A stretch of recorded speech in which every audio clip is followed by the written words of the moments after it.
A shadowy figure visited the prince and inquired of him, "Would you betray your liege for a roomful of gold?"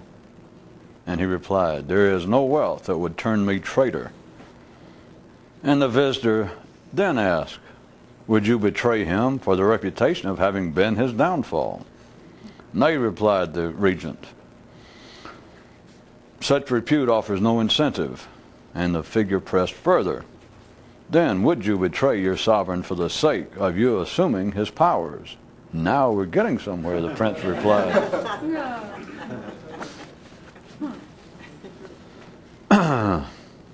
After survival needs are met, man looks for entertainment, and he first looks to his mind, since that's the only place to look.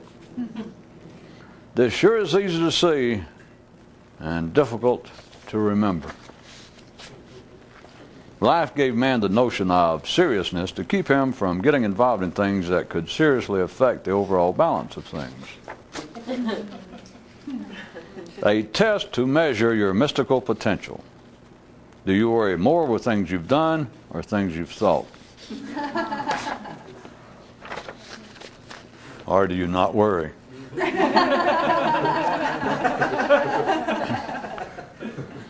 After the first man discovered the transcendental possibility of consciousness, people immediately began referring to it as a spiritual potential, so as to keep others from looking in the right place. A gentleman writes to say that although he has not been able to achieve mental enlightenment, he has managed to make his liver swell up twice normal size.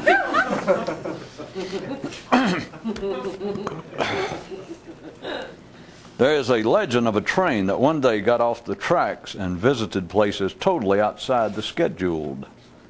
The legend further says that after the train was back on the established route, that every time it would think about the extraordinary excursion it had once taken, and then realized where it was, once again, that it would regret that it had ever been in areas beyond the routine roadway.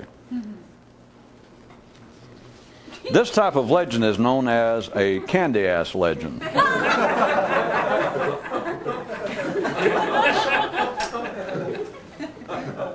Tales to tell skunks they don't stink and reassure slugs that they miss nothing but not flying.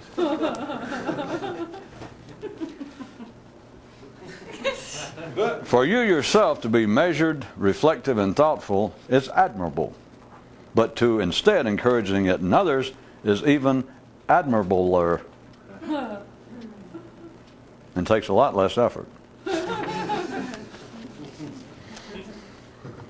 Proper conduct, real and imagined, enters the computer age by way of this definition. Morality. Virtual virtue.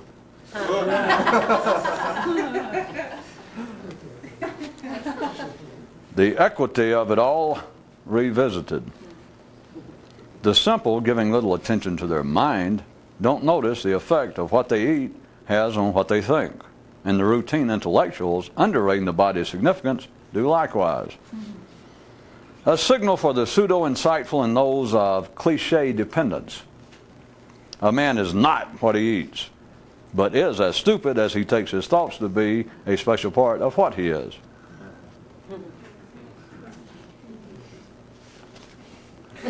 I can't wait any longer. When justice is too widespread, it can't be seen as justice. Same as with the overwhelming scope of life and the ordinary mind's inability to conceive thereof. The mind likes stories of men befriending magical forces who, as reward, grant them the privilege of asking any one question they want. The mind likes this idea because it is vacuous, ridiculous, meaningless, and totally unnecessary. Just the sort of thing so dear to the mind. When you can't hear a laugh, you'll settle for metaphors. One concern of the secret seems to be to keep itself secret.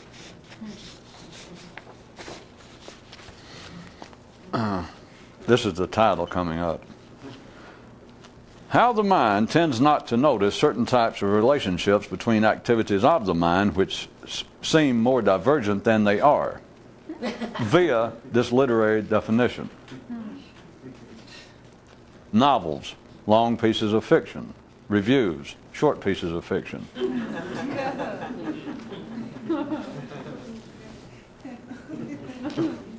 As regards the possible extraordinary use of the intellect, one must soon realize the mirror relationship between critical thought and the thing being thought of critically.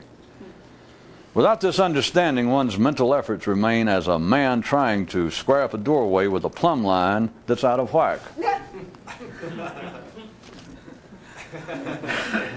Corollary to this is that men believe some things are more deserving of criticism than others. That is, the more serious is the matter, the greater is the need for sober, solemn scrutiny thereof.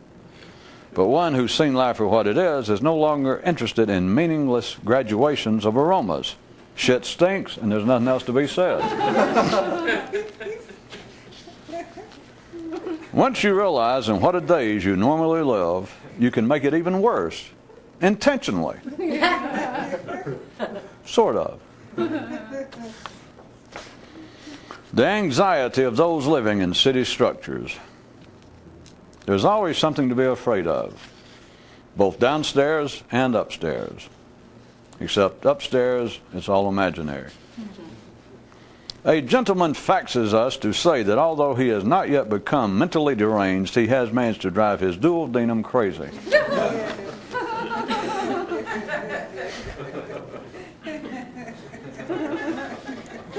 A wandering drummer would periodically visit the mystical monastery and allow those there to trade in their hair shirts and the rocks in their shoes for a timepiece whose tempo was forever slower than they expected.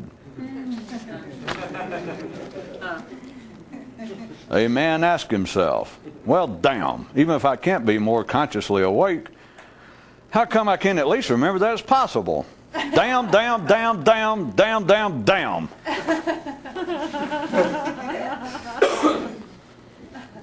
Too easily, after the fact, can the ordinary sing the benefits of hardship. Too easily, making note of their normal lack of alternative. Too easy being the phrase. See, now I described it. That's one of those.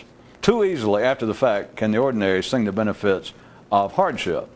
In this case, by too easy, I mean to make note of the fact that they normally have no alternative. Thank you. With no goal, there are no setbacks.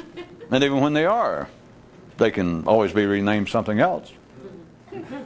Damn, damn, damn, damn, damn, damn, damn. Mirrors and the knowledge of the secret. Those who know cast no reflection.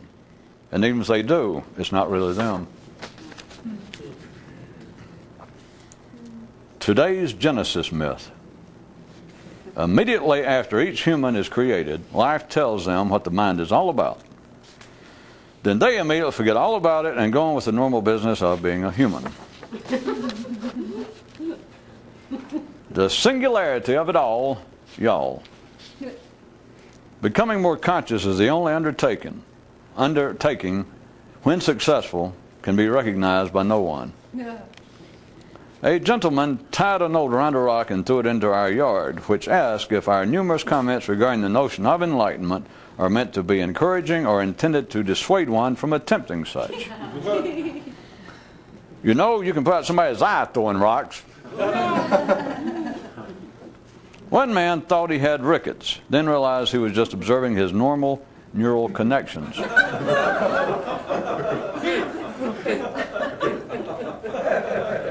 Attempting the elaboration of awareness is the only area in which overdoing it is impossible. In fact, the whole idea of somehow overdoing it is a joke. Ha ha. The less men understand about what life is about, the more they try to make a big deal out of being human.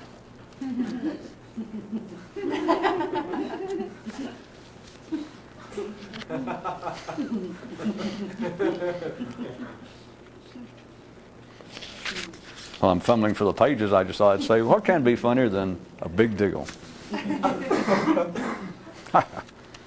A man wrote a mystic and asked, can you be a serious sort and still achieve enlightenment? And the latter replied, that would depend upon what things specifically you might be serious about. And if I ask you to tell me which ones, and you did, then there'd be your proof positive that you are too serious. One way to assure your normalcy and routine poor health is to find yourself sick in selective manners. Once you see what's going on and realize the challenge before you, there is then but one problem. One simple little problem. And of course, that other teensy little difficulty of remembering it. But hardly worth mentioning.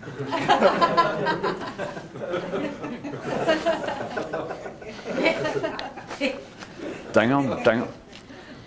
To be conscious in that special, extraordinary sense is to be calm and quiet amidst great noise and confusion.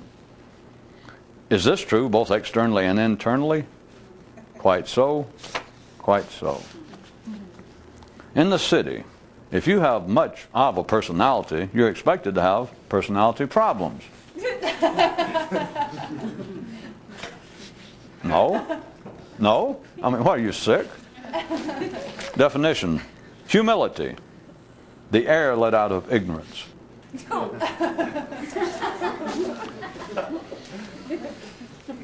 Under routine conditions, a king under siege is stronger still. File this somewhere under maybe mental stability, or maybe insanity avoidance, or maybe Tommy Kangaroo down sport.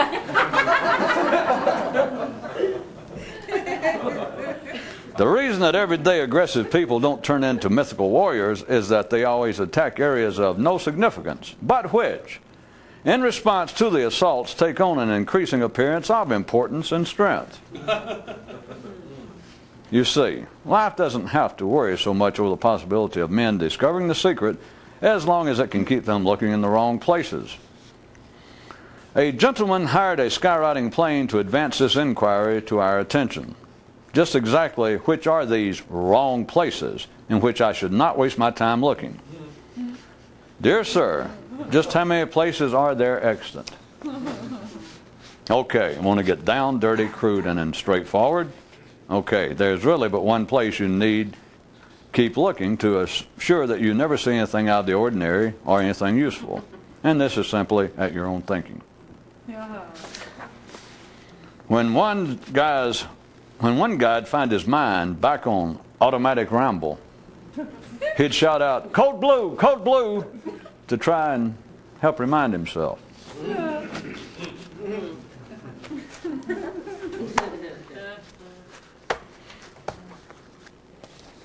How about yet another version of man's history in a certain way? This one being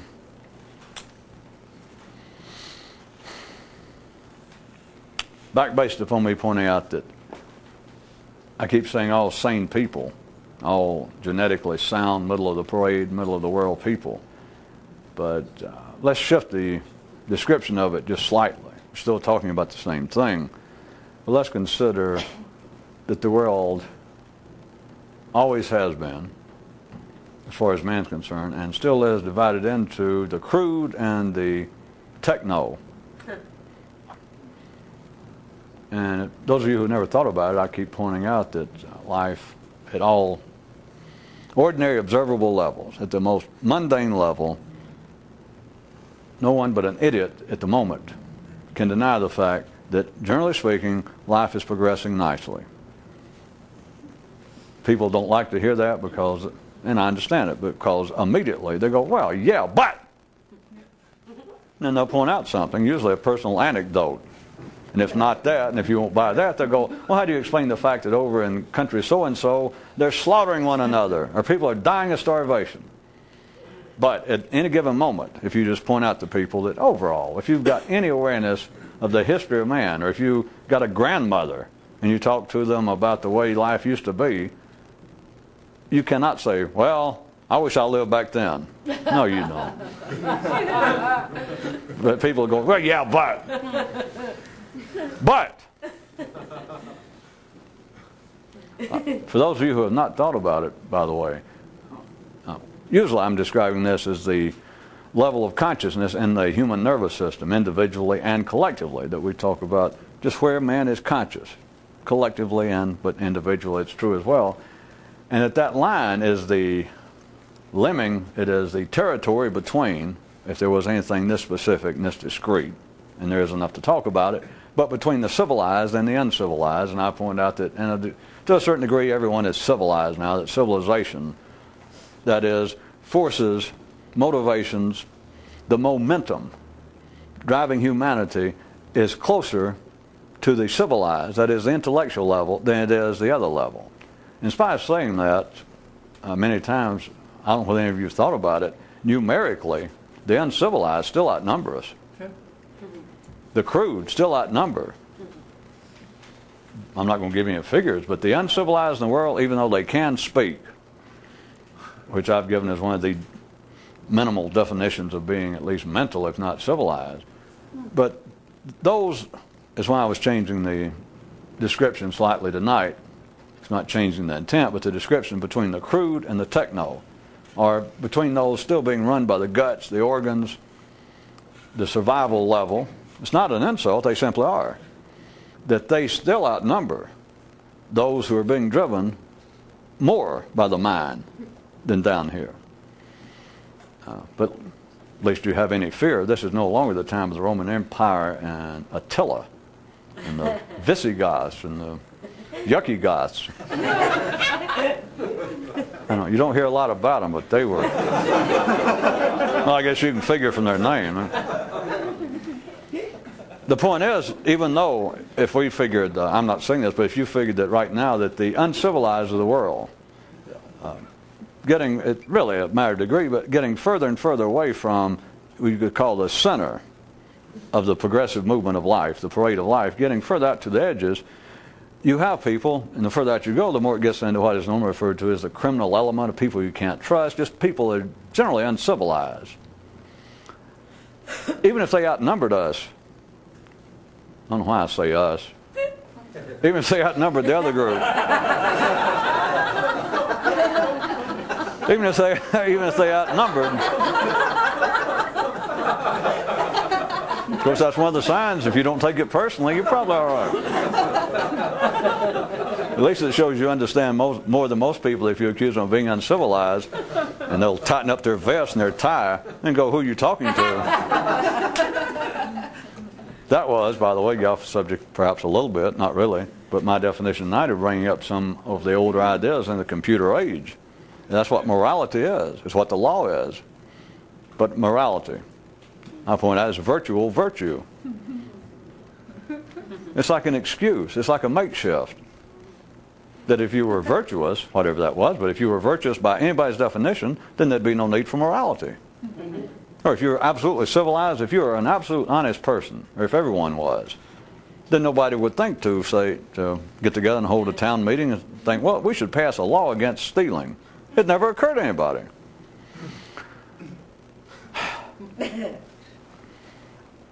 If the uncivilized, those that need morality, those that are in a sense kept in check, it appears, by law and threats and etc., even if let's say that they outnumbered the techno, the civilized, they outnumbered them 100 to 1 or 1,000 to 1 right now, you do realize, do you not, that there's no chance of them playing Attila the Hun, because now that we have reached the age that the techno-driven, the civilized, have pushed technology to such a point, you could be outnumbered 1,000,000 to 1 by people with spears, let's say in rocks.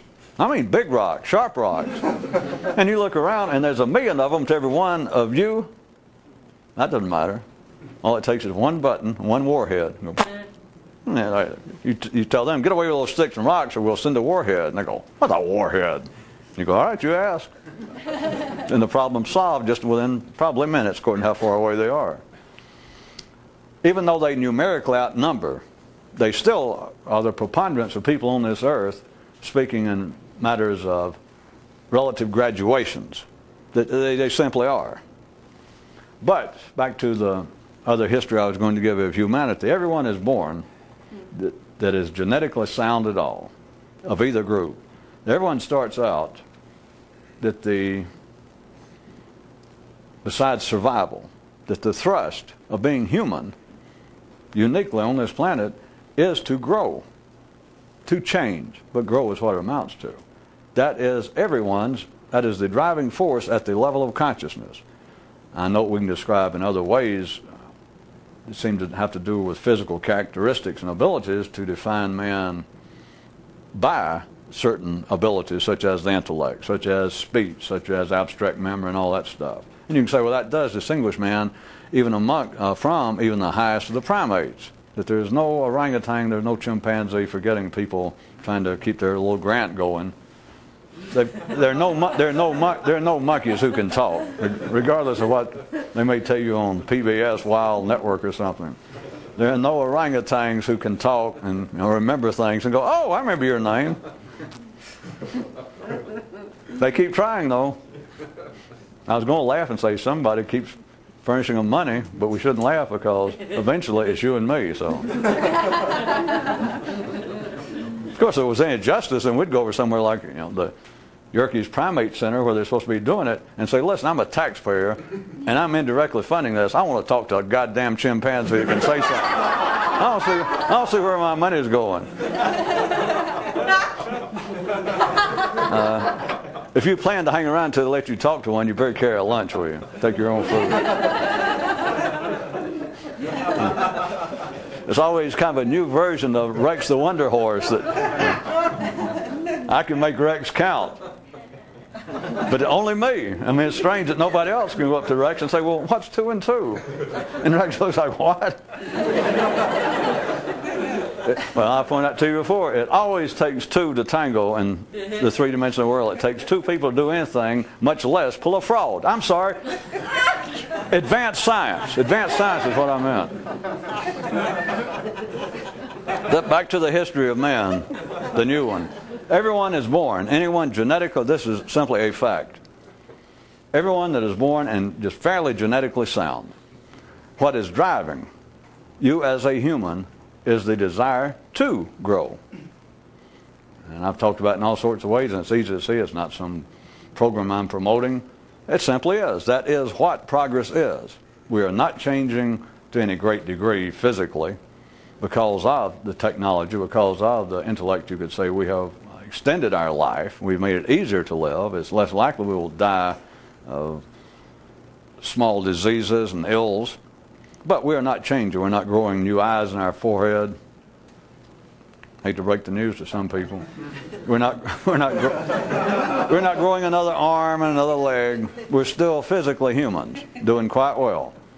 It is here that the impetus is to grow, and that is what, from one view, if you see it, is the distinguishing mark between us and any other creature. Because no other creature, I mean, it's just ridiculous if you think about it. They're not going to change, they're not going to grow, and they don't even know it. So even if there was any chance to grow, if you don't have any idea about it, what are you going to do about it? It'd be like a chimpanzee if you did say, do you realize that you could talk if you wanted to? But since they can't talk, they don't know what talk means. You can stand there and talk to them for them and say, if you could just talk, you could make a fortune. You could get out of this damn crummy zoo.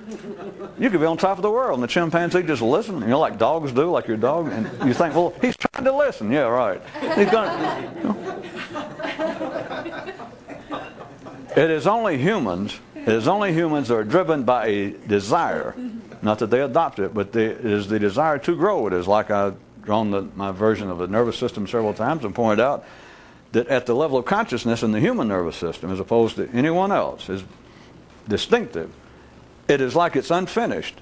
That instead everyone else's nervous system goes up, and in one sense, metaphorically, it goes up so far, let's say in the primates. I could draw it and describe it to cover everybody, from trees on up. But let's say in the primates it goes up, and there's a certain level, and it stops, and that makes you an orangutan. A little further up, maybe it makes you a baboon. A little further up, a chimpanzee. But it goes up, and humans, it doesn't actually stop. What distinguishes a human, it does not hit a level that says boing, boing like a pinball machine and say human, human. How you know you're a human, it gets to the point, and you're not satisfied. It doesn't stop.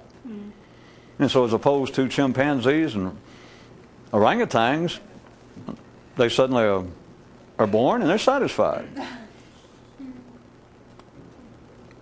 And of course, then many otherwise civilized people, if you notice, end up in later years envying, or claiming they do, the poor simple creatures. Here I am, writes some Frenchman in the 1700s, I won't name who. He says, here I am, one of the smartest men on the continent, and I just stay upset, depressed.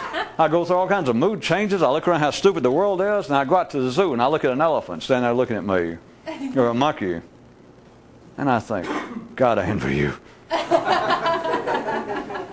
Which is an old story in there. It's easy. Like, it's easier for the king to say that he envies a pauper, a poor person, that they don't have any worries. And the poor person thinks, well, it's easy for you to envy me. But it's not, it's unfair. I can envy you, but it's not the same thing. Because anytime you wanted to, you can live my life. Don't tell me you wish you were like me. Hey, you can do it. It won't take any time. Throw that crown away. Tell them don't come back and pick you up and get here on the bridge and live with me. But it won't turn the other way. So here it stands, a continental philosopher envying the simple life of simple animals.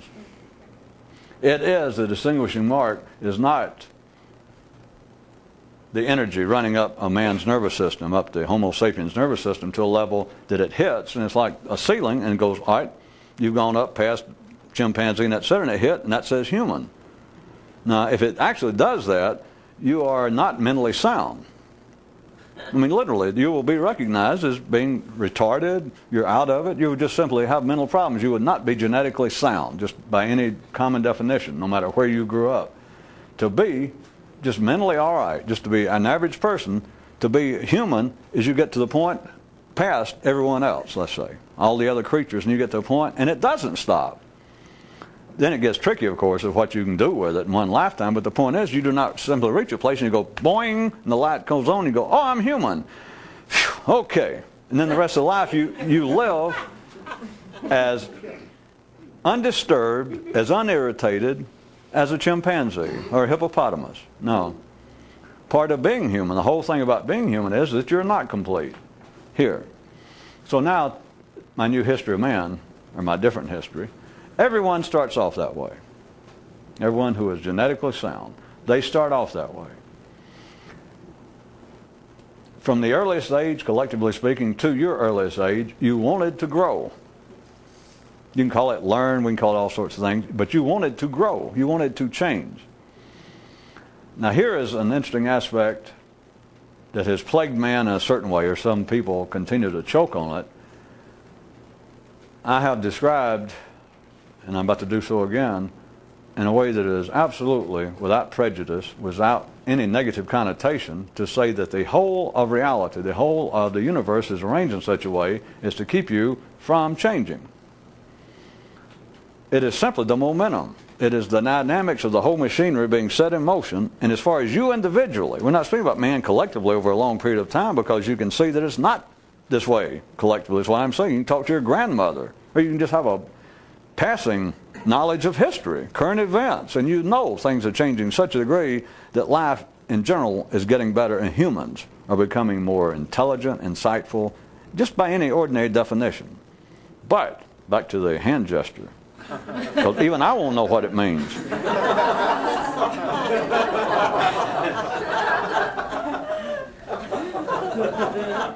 The whole thing is set up individually. I'll describe it this way again, but with the caution, one more time, that this is not anything about woe is us and etc., but you have got to see what the situation is, and I exaggerate not one whit, not even a semi-whit. It's as though the universe, the whole momentum of the universe was like a river, an infinite river as far as you can see, and you try to stand up. And if that don't impress you enough, go out and go out in the Colorado, the Chattahoochee or somewhere where it's really fast, and try to just stand up there. And then figure the whole universe, and that is not an exaggeration. Thus, we have the situation that men, without knowing any particular, or having any particular verbal description of it, that the whole point of being man, the whole point of being a genetically sound human being, is the desire. The inbred desire is not something that you learn, it is not something you can adopt, it is not something you can avoid. It is to be dissatisfied, that is, that you want to grow. Now, That is where you are just as soon as you become conscious at all, as far back as you can remember. That was when you began to have some sort of abstract memory as opposed to a chimpanzee. That is when you had an awareness that you, as a child, you probably thought, most people would call it, that you wanted to learn. You started all the questions. You know, why do we have to eat? Why do I have to go to the bathroom? Why can't I hit my sister? Why do trees grow? Just all that. You want to learn. At the same time, if it expands anywhere past just the rudimentary education and evolvement going on collectively, that is, if it goes anywhere further than your kindergarten and first or second grade, everything they're teaching, multiplication tables, the alphabet, and teaching you how to write, if very shortly, all would-be mystics, very shortly, which one of the kind of funny things in history, if you knew what history was, is they suddenly grab a teacher while everybody else, and they're trying to say 2 and 2 is 4. And all of our good little Muhammads and Moseses and Buddhas and everybody, they rush up to teach after school and says, what's the meaning of life? And they just started on 2 plus 2 today. And you go, yeah, I got all that, but what's the meaning of life? Individually, without any exaggeration, everything is arranged in such a way as to keep you from changing. It was there I was going to point out a certain aspect of man's history that is never seen correctly. I mean, it's never analyzed in this way. That is the basis. From that arose the idea of evil in the world. Here it is as natural to be alive. It is as natural to be alive as natural to want to grow, to change, as it is to be alive. And it doesn't matter what the change is. To begin with, you don't know what the change is. And that is part of the kind of, probably thought of as social conditioning, part of education, because you can't see that 2 plus 2 is necessarily making you better. There's actually improving you as a person, but if you were the sort at an early age to ask somebody, you ask a teacher, well, what's the meaning of life? Or why do we go to school? What good is 2 plus 2? I want to know, my sister died, my father died. What's going on here? Or what's the purpose of life is really, if you can believe that a 6-year-old could ask that, and if you don't believe that, you got some more thinking to do. But the socialization of what appears to be education is almost a kind of operation of life trying to tell you, well, look, you're arranged, you're constructed to want to change collectively. I understand that. But not all that much. It's not up to you individually to do it. And so you ask, well, what's the purpose of the rest of this that does seem to be collectively is assumed to be of some benefit, such as going to school, such as learning the multiplication tables. Why should I have to learn proper grammar? Why should all that story? And all that life can tell you through teachers, through your adults, is they will say, well, you'll see, in later life you'll need this. You're going to need this to make a living. You're going to need this just to be literate. You're going to need this to get along in life and to be able to pursue adequate social intercourse with your peers. So in other words, they're telling you, we can't tell you the meaning of life, but this is the best any of us are up to.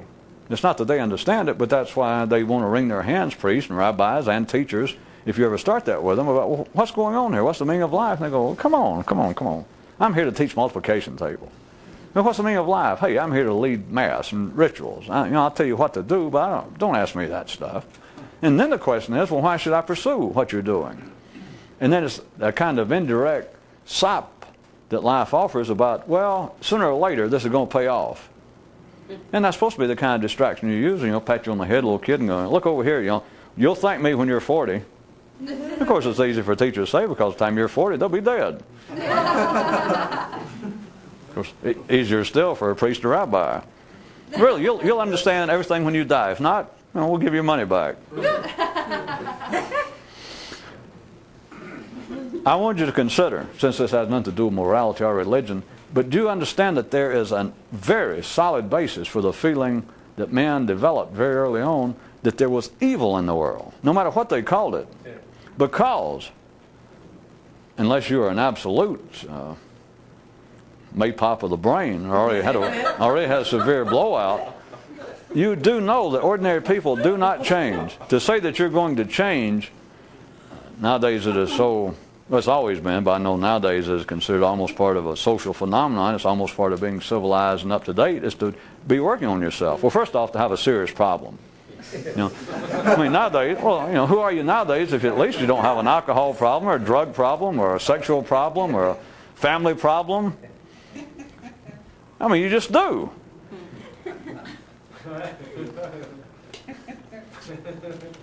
And so, well, people admit, they can't discuss it, but you do know this. The premise I've got to state to press on with this is that people find it extremely, we'll be charitable, extremely difficult to change. I said charitable. Is that sarcastically charitable enough? It's extremely difficult to change. You know that. It's just not common knowledge. It is so blunt, it is so crude, it is so part of the bluntness of life that can no longer be seen by the mind, that people do not take it into account. They can't deny it, but then they have to get into personal anecdotes. They have to look off. They have to go, well, yeah, but. They simply know. As a child, that's one of the dreams, is I can change. I'll grow up and I will play for the Mets. I will play for the Broncos. I'll grow up and I'll be a ballerina with a Moscow, with a Bolshoi. You know, that's the kind of dream you have. Nothing wrong with it. But by the time you get to be an adult at all, it's part of the, again, they don't look at it, but that's part of the evidence of being an adult, as you get to the point that you're beginning to kind of get beat down. Nowadays, probably in your mid-teens, to the point, nowadays in the West or in the civilized world, in the mid-teens, you can already have an alcohol or drug problem. And your parents or somebody says, you got to stop this, you're going to ruin your life. You go, well, hey, that's easy for you to say. You don't know what cocaine will do to you. You know, people know that they cannot really change, or it's extremely difficult to change. For somebody, once they get to be an adult and they've run through a handful of relationships, let's say, and their friend, their father, somebody says, well, how do you expect to get along with somebody of the opposite sex? You're always beating up women, or you're always, look at your temper. Or you can't keep a job, you can't get anywhere in life, and you're always trying to borrow money. And just somebody points out, they say, well, what do you think's a big secret? Every job you get, within 2 weeks, you've hit the boss in the nose, you've gotten a fight, and you finally say, you're right. I mean, it's just obvious sometimes that my temper is about to kill me. And people say, well, calm down. You can't calm down. If that was the way you were wired up. I mean, it's hard enough to lose weight. People go out and spend thousands of dollars and join up groups. We've been through that, so you know, hardly any of you any longer laugh at that, especially those of you who smoke, drink, and are overweight, or have any sort of personal problem. I mean, what could be easier than losing weight? What could be easier than quit drinking? I mean, the name itself, the effort itself, how to quit drinking. Well, there it is. And so from one view, you could say, well, what could be easier than to quit drinking? Well, that's not easy. People go into therapy. People go into hospitals and pay, if they can afford it, several $1,000s a day so that they can, hopefully, as they put it, because they wouldn't guarantee, but hopefully, quit drinking. Men find out. There's no use staying on that because it doesn't prove anything to ordinary people, but you people should know. To say that you can change is almost a sad joke. It's almost a sad joke to talk about somebody wired up to be interested in such as this. It's almost pathetic. But to talk about an ordinary person being able to change, there's nothing else to say. It's a dream. An absolute dream. And it's such a dream that you cannot tell ordinary people that. The mind, as I said, people can hear it just momentarily like many other things. But the mind is not arranged because the collective machinery of humanity is not arranged for people to hear that. Because if ordinary people could be made to hear the fact, let's assume this is a fact, and somebody could make ordinary people hear this, and you said, all right, here's a fact you people need to shape up, it's time to grow up. You can't change. You're what you are, learn to live with it. Well, try to change, but you're not going to change. All right? Do better. Try to do better and suffer over it. Try to hold yourself in check. You know, try not to drive and get in wrecks when you're drunk, and try not to beat up your wife and all that. But you're not going to change. Forget it. That would really be a great help to humanity, wouldn't it? That really would be. It's a good thing nobody can do that, because very shortly, as soon as life realized what was going on, I got news for you. Life would come looking for you in a way that you would More than anything in the world, you'd want to leave town, except you can't leave town from life. People cannot hear it. It would prove nothing if they did. They simply cannot hear it individually. So now, consider humanity from the earliest stages. There's always been speculation about why people became religious and why people believe in spirits and goblins and evil in general. They can anecdotally try to prove evil after that somebody stole my car. There's your proof of evil. Yeah. The world, if it wasn't evil, nobody would have stole that car. I had to work 2 jobs to pay for that car. And somebody just stole it and wrecked it. Never found it again. But evil, the whole idea of evil, and hence it grew up religion as being an attempted counteraction, a treatment for evil, was the fact that it's built into men, automatic.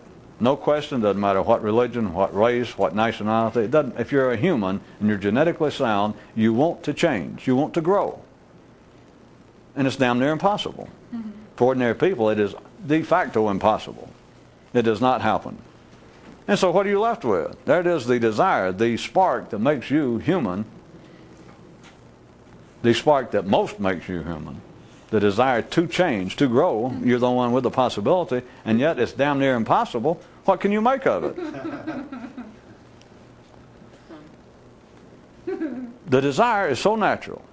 It is so non-destructive. I mean, people don't question the desire to change. Nobody ever thinks, no sane person ever thinks of change. They never picture any sort of change as being anything other than positive. Well, you don't. I mean, it's so obvious you don't think about it. Nobody says, now that I have reached a position in life, I've got a little free time, a little extra money, I'd like to, maybe I'll start working on myself. I've built up a business, a small empire, and taking care of my family. I got a big house. Let's see. I think I'll take up drinking. I'll get addicted to drugs. Wait a minute. Nah, I know. I'm going to start beating my wife up. I've been nice to her for 30 years. I'm going to start slapping her around and get drunk. It's ridiculous. You don't think about it. Change is synonymous with positive change.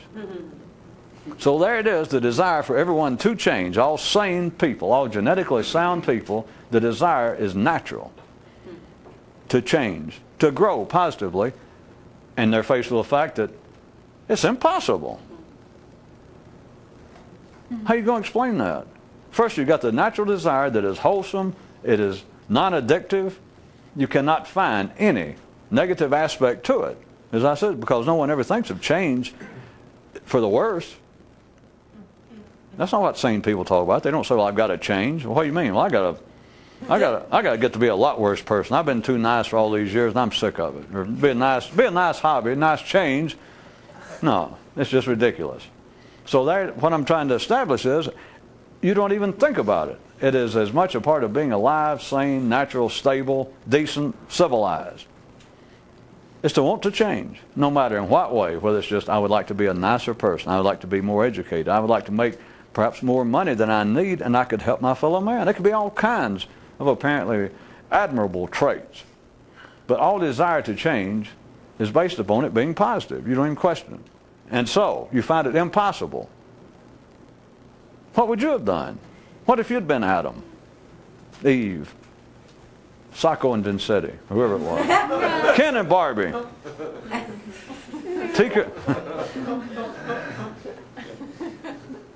Tinker and Chance, Abbott and Costello, Jonathan and Swift?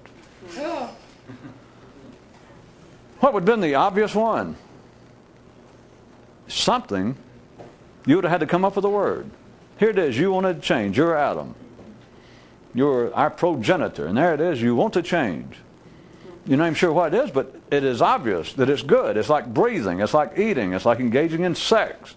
Except now it's at another level. You have become an intellectual. You have now become a mental creature also, and it's striving for something. It doesn't eat actual food. It can't, have chocolate ice cream. It can't lay out in the sun, and when you're real tired and go to sleep or get under a cool sheet in the hot summertime, it can't engage in sex. Boy, they touch you. It can't. So what does it do? But everything it does is just as healthy, is just as life-affirming as the body would do with a sane person.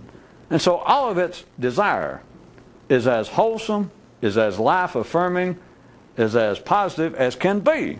There couldn't be anything more life-affirming and positive and constructive than the desire up here to change. That is what being human is. And so there you are. You were Adam.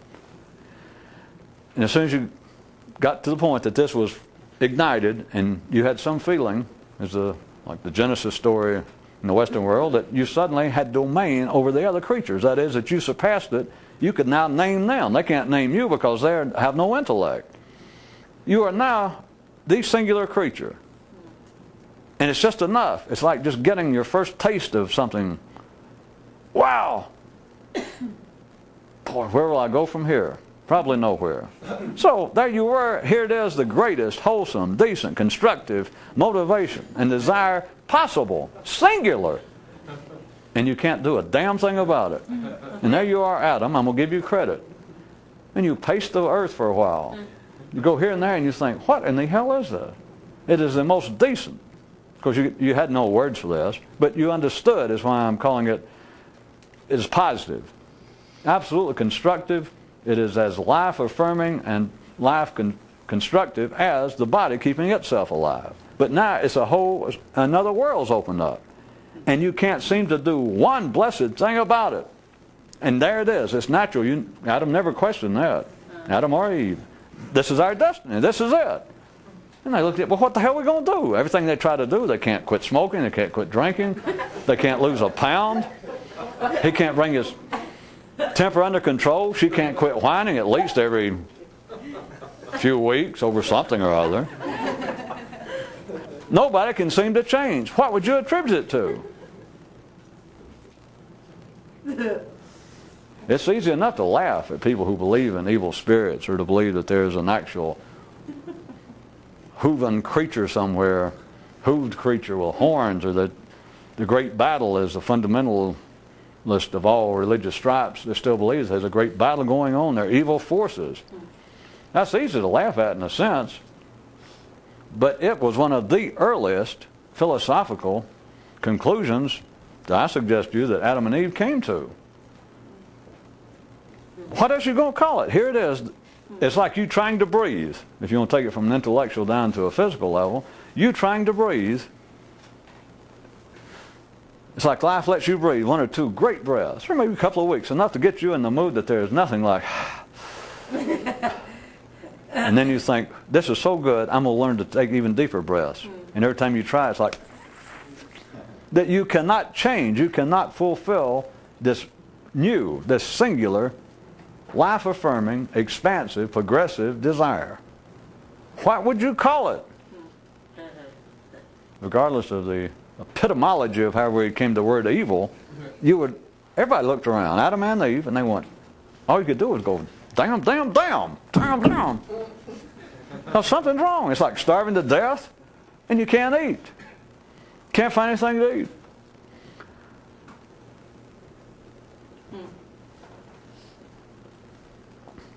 But can you see also how distracting it becomes once the mind can come up with an answer?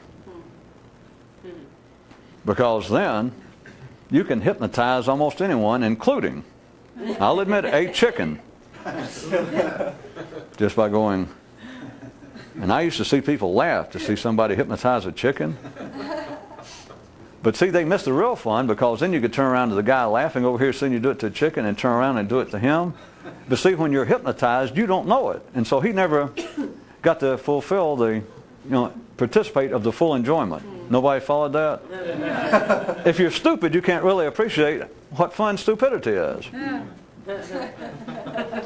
Well, see, you take it personally. You're in the middle of it, and you think, God, it's great to just be a human and be just about half-assed crazy. And people who are half-assed crazy, they go, well, speak for yourself. Who are you talking to? That's why it's very hard, to say the least, to get serious people even partially enlightened. That was a real big joke. That was the biggest joke of the evening. I just didn't have time to build it up.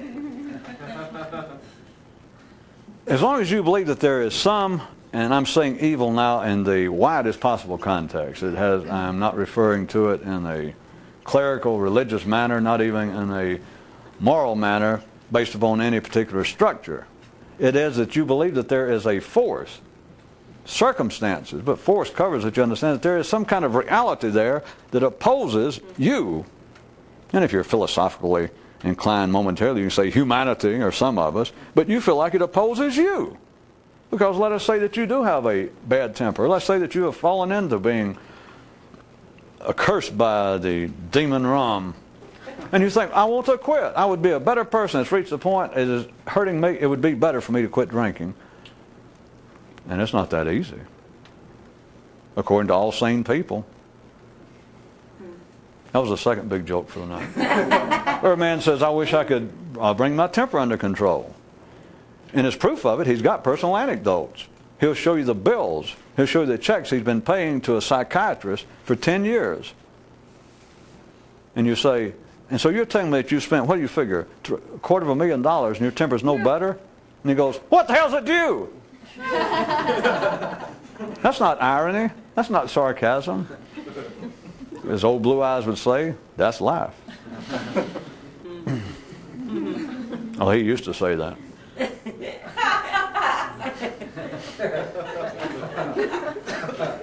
Back when his range was over 2 octaves. But once it's been labeled something, that there is some sort of negative force, there is something to be overcome in life. You understand, it's the basis back to my wider history of humanity. That was one of the earliest philosophical statements. That was one of the earliest philosophical bases, and I mean philosophical in the sense of men now speaking of things abstractly, men speaking of things mental, men speaking of matters not directly related to survival. As soon as they began to discourse, Adam and Eve amongst themselves, that they got through eating, got through screwing, they had a good night's sleep, and they're sitting there watching a sunset or the sunrise, and they started talking about, boy, it's weird to be here. Isn't this something? Because by then they realized that they were not the same as a fig tree, they were not the same as a lion, and they began to wax philosophical. The first thing they did was begin to note to each other that they were trying to be better people, whatever they called it, and I'm not going into any more details of made-up stories. And they both had to acknowledge, Adam said, I'm trying to be a better Adam. And Eve said, well, I'm trying to be super Eve. I'm trying to, become even more Evier. And he says, well, I know you are. I'm doing the same thing. And she says, well, can I ask you something just between me and you, since it is just me and you?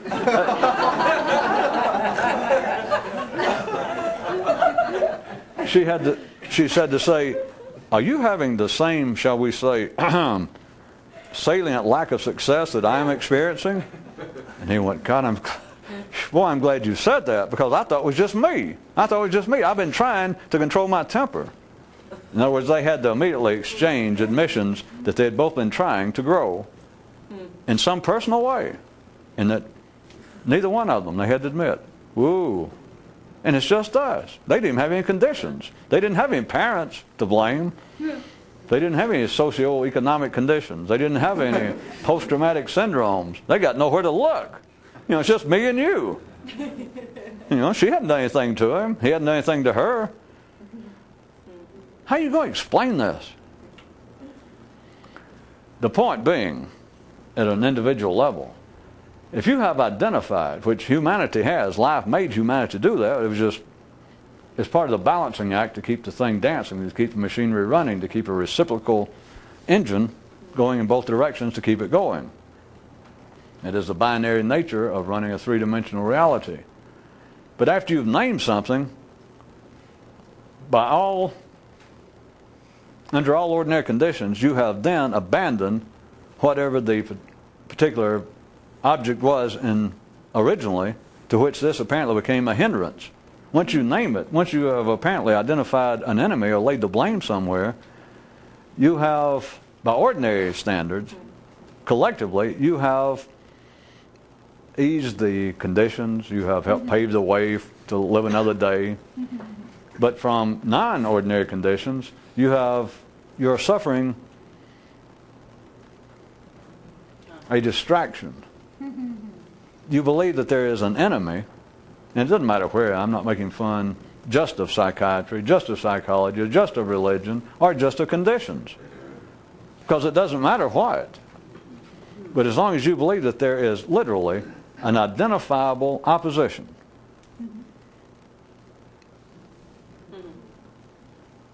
you will not devote effort in the right direction. You will not devote effort in a direction possible. And yet the mind, if it follows any of this, the mind will say, you're crazy. Or you've reached a new level of insanity, because how are you going to get anywhere? How are you going to strive for a goal unless you know what the obstacles are? I don't know. Yeah, I do. Yeah, I do. I was being silly. That's what I'm talking about. But as long as you think that there is opposition to growing, and you take it personally, which I sometimes use synonymously with seriously,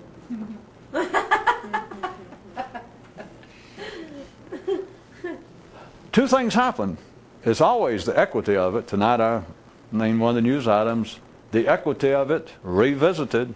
But Jesus, we've revisited it many times. The equity of it is, at the ordinary level, an ordinary mind, if you will accept the fact that there is some opposition, no matter what it's called, if you believe, as long as you could be the simple sort and believe that the reason you cannot change and grow in life and be a better person is because of Lucifer, that there's an actual evil spirit that got in an argument with God and God turned over part of the world, or there's some sort of battle going on literally.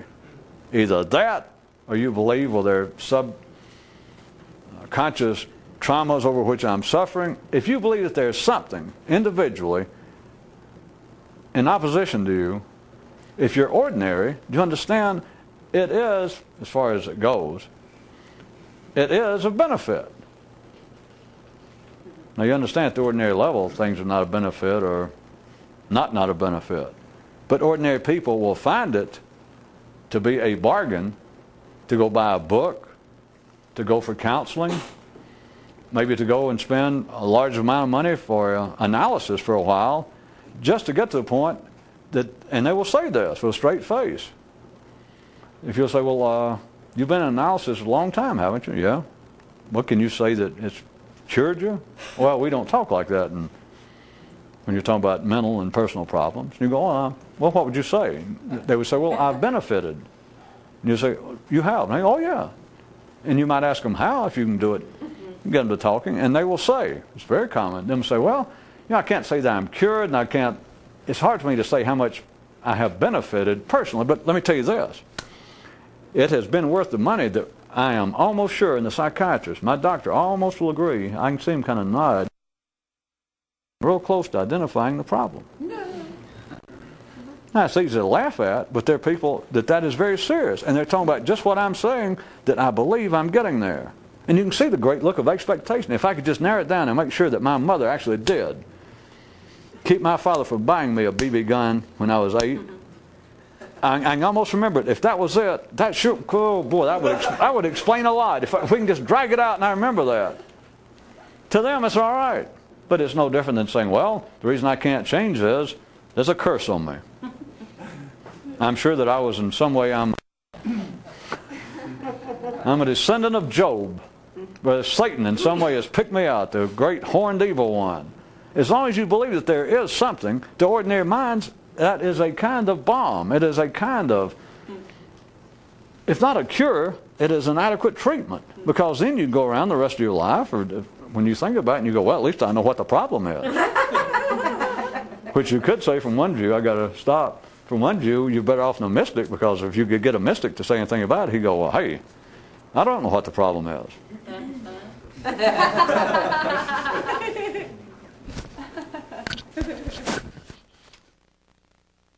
The super crude version, but we were out of tape.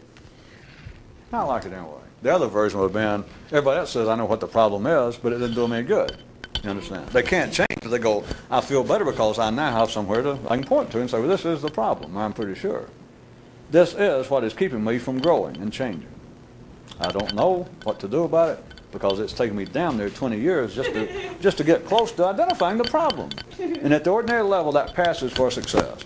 It is very good for civilization. We should all be in favor of it. Don't ever laugh if you see somebody that goes, I used to have a horrible temper and I wanted to hijack people's cars, but I've been in analysis now and I'm about over it. You should be glad of that, especially if you live in their neighborhood. You should be, well, you don't laugh. They go, think it's some kind of problem had to do with my father. He used to drive a truck and he wasn't home much. And I think it's somewhere in there. And you go, oh, good, stick with it, you know. Leave me alone. Civilization knows how to do that. But individually, you understand? Someone who is attempting to change, to actually do this thing, to have somewhere to point to, it's damn near destructive. To start with, you can't avoid it. It's not that you made a mistake. You had to start out. And that's also one of the possible captive points that I must tell you that I've tried to avoid, not necessarily with any great benefit to you, of not coming up with a specific continuing thing to be doing. Because if you come up with a system like, well, what we should all be doing is meditating. What we should all be doing is dancing. We should all be trying to remember the periodic table all the way through with each breath we take. Because once you do that, all that is the other side of identifying Satan. It's to say, well, what we got to do is remember the face of God. If we remember the face of God all the time, it'll keep our mind from getting off on useless things until we can apply it to the individual effort to grow. And it sounds great, except it's simply the other side of the coin of walking around thinking, well, I know what the problem is because I'm working on it. Yeah.